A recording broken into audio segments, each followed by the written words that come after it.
Hey, hi guys, how are you?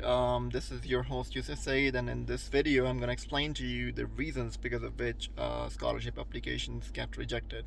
So, if you make sure to follow these instructions, then definitely you'll have really high chances of winning a scholarship this year. So, the first reason because of which scholarship institutions reject the applications is like the incomplete applications. For example, if you haven't submitted any important document, or probably you haven't submitted the essential information required by the institution, then your scholarship may get rejected.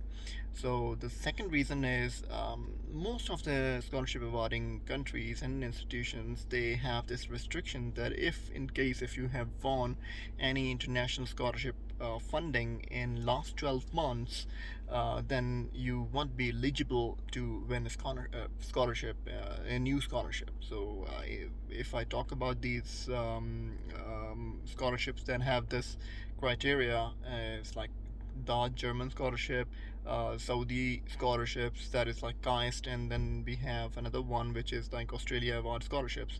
So before even starting their application, they have a small questionnaire in which they ask like if you have won any scholarship in the last 12 months or not. If you select the option which says like yes, I've won the scholarship in last 12 months, then you will be ineligible to apply for that scholarship program.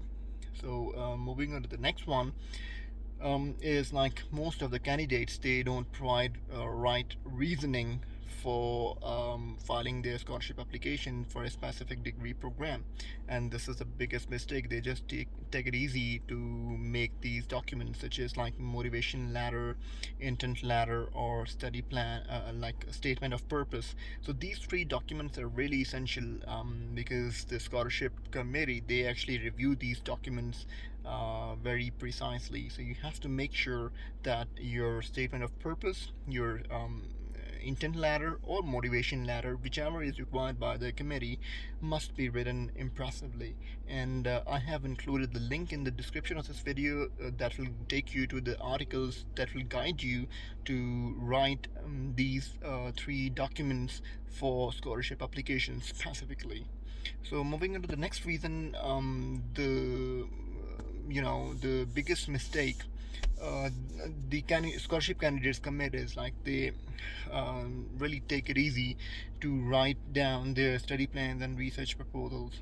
So if you, for example, are the candidate of master's degree program, then you will be required to submit a study plan. But in case if you are applying for a doctoral degree program, then you have to submit a detailed research proposal. So in these documents, um, I'll take it really brief session of yours to describe the basic difference here.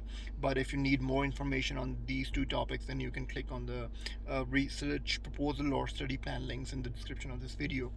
So the thing is, scholarship committee wants to know like how you will what kind of program you want to study, and what will be your research direction, and what are the skill sets that you have that will aid you in achieving your academic goals in your next proposed educational institution. Okay, so you have to make sure that you provide all these kind of all this information in your study plan or research proposal, that how that what is the novelty of your research, why you want to do it, and what are the objectives, how will you actually work on your study project to achieve your academic goals, and what are the expected challenges. And moving into the next one, you can also include the impact that your research will bring on society and environment. And you can also provide some information on expected benefits of your research. And most of it, and most importantly, you have to include the information like after completing your education, you will return to your country and serve your country with the quality education that you will receive under the scholarship program. So this is very basic information that you must include in your study plan or research proposal. But if you want to learn more about like how to write a study plan or research proposal specifically for a scholarship application, then don't forget to click on the link in the description of this video so that you can actually find out the information of it. And after that, there is another reason because of which scholarship committees actually reject applications, and that is like when candidates don't provide the required documents, or probably they don't. They actually submit the alternate documents, such as like if they have asked for the certification of IELTS, then candidates may be submitting English proficiency certificate. So in this case, your application will not go through, and definitely will get rejected. So you have to make sure that the validity of your academic certifications, passport, and hope certificate, for example, is valid. The expiry date of your documents should also be valid. It must not have been expired, because in this case your application will not be accepted. If I remember, IELTS certification also has an expiry date of 2 years, I guess. So you have to make sure that the IELTS result that you have has the days remaining before its expiry, once you submit your application. Okay, so just make sure you have all these things taken care of, and after that, when you will submit your application for a scholarship grant, then definitely you will have high chances of winning that scholarship. As a bonus tip, I'll also let you know that you must provide the certifications that you have acquired, such as like if you have participated in a conference, or if you have participated in any extracurricular activity, then you must provide information of that as well, because that will boost your scholarship application among all the applications that were received by the committee. So obviously they will get an impression that you are the potential candidate for the for the scholarship grant, compared to all of the candidates that are in line. So if I talk about my scholarship application, so these are the documents that I actually attached, and I actually won the scholarship. The first one was like study plan, then research proposal. I had motivation letter as well. I had a financial statement as well included in my scholarship application documents. Two letter of recommendations were written by my professors, and then I included the participation certifications of the conferences, academic conferences. I included the sports activity certifications in which I participated and won the tournaments. I also included the original degrees, academic degrees, and transcripts. I included medical certification as well, that I'm a healthy person. And after that, I also included the English proficiency certificate, because in China you don't need IELTS to submit your application, so you just can submit the English proficiency certificate as well.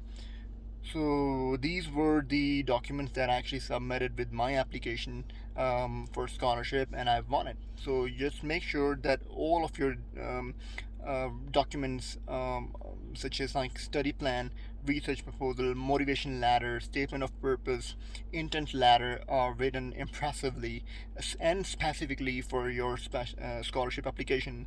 One more thing, most of the times candidates use the same document, such as take an example of study plan, for different applications. If they're applying for a German scholarship, Australian scholarship, or Chinese scholarship, or Turkish scholarship, they are submitting the same study plan in all these scholarship applications. So this is not good. You have to make sure or edit your document specifically for the country in which you're applying for, and because this way, when they will read out your document, they will have an impression that candidate has done their work to find out the culture and the academic educational style of their country, and the candidate is actually interested in to study in this country.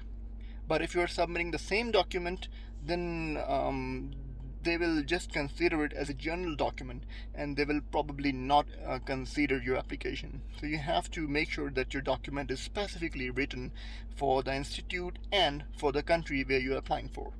So these are the important things, and I'll also leave some of the important tips for your scholarship application submission that you can read out and find out like how you can maximize the chances of winning a scholarship. So till my next video, stay tuned to this channel, subscribe to this channel, and like this video. And if you have any further questions, then don't forget to comment down below, and I'll reply as soon as possible. Thank you. Have a nice day. Goodbye.